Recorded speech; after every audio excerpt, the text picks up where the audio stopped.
Operation सिंदूर के बाद पाकिस्तान अपनी तबाही का आकलन कर रहा है, तो वहीं भारत में ब्रह्मोस मिसाइल की चर्चा है। लखनऊ में ब्रह्मोस मिसाइल यूनिट का शुभारंभ किया गया।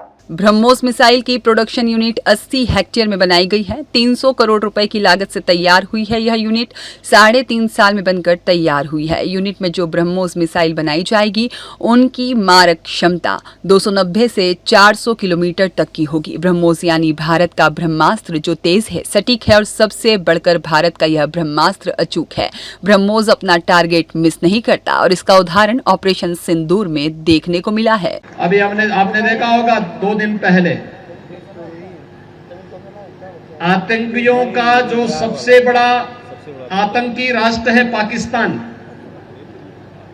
पाकिस्तान के एक जहाज को जिस मिसाइल ने निशाना बनाया था, उस मिसाइल का नाम है ब्रह्मोस मिसाइल। ये मिसाइल अब लखनऊ में ही बनने वाली है। लखनऊ से फिट करेंगे तो दुश्मन और दुश्मन के आका भी कांप जाएंगे।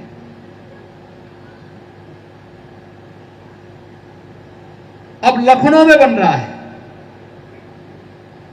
बड़ी बड़ी तोप बनेंगी तो दुश्मन को कंपाएगी। और याद रखना, यह तभी है जब सुरक्षा का बेहतर माहौल हो, और सुरक्षा के लिए हर व्यक्ति को राष्ट्र के प्रति समर्पण का भाव हर व्यक्ति के मन में होना चाहिए। बहनों और भाइयों, हम तभी सुरक्षित हैं जब हमारा देश सुरक्षित है।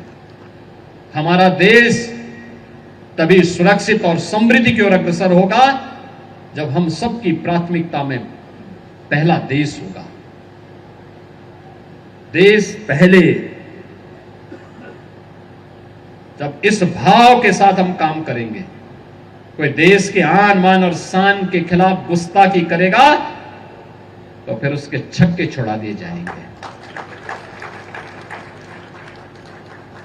कोई देश की सुरक्षा में सेंध लगाएगा, इससे पहले कि सेंध लगाए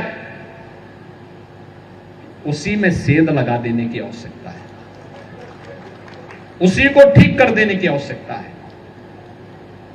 कोई भी ऐसा बयान जो देश के खिलाफ और सुरक्षा बलों के जवानों के मनोबल को तोड़ने वाला है, तत्काल उसके खिलाफ जनता को जागरूक करने की आवश्यकता है, बताने की आवश्यकता है कि छद्म रूप में बैठे हुए इन लोगों से सावधान हो, इन लोगों से संबंध तोड़ो, इनका बहिष्कार करो, क्योंकि अंततः देश की लड़ाई हम सबकी लड़ाई होनी चाहिए। देश का सम्मान हम सबका सम्मान होना चाहिए। और उस भाव के साथ जब हम काम करेंगे तभी हमारी आध्यात्मिक विरासत, तभी हमारी समृद्धि और तभी हमारी सुरक्षा इस रूप में संरक्षित रह पाएगी। ब्यूरो रिपोर्ट, सत्याग्रह न्यूज, मध्य प्रदेश।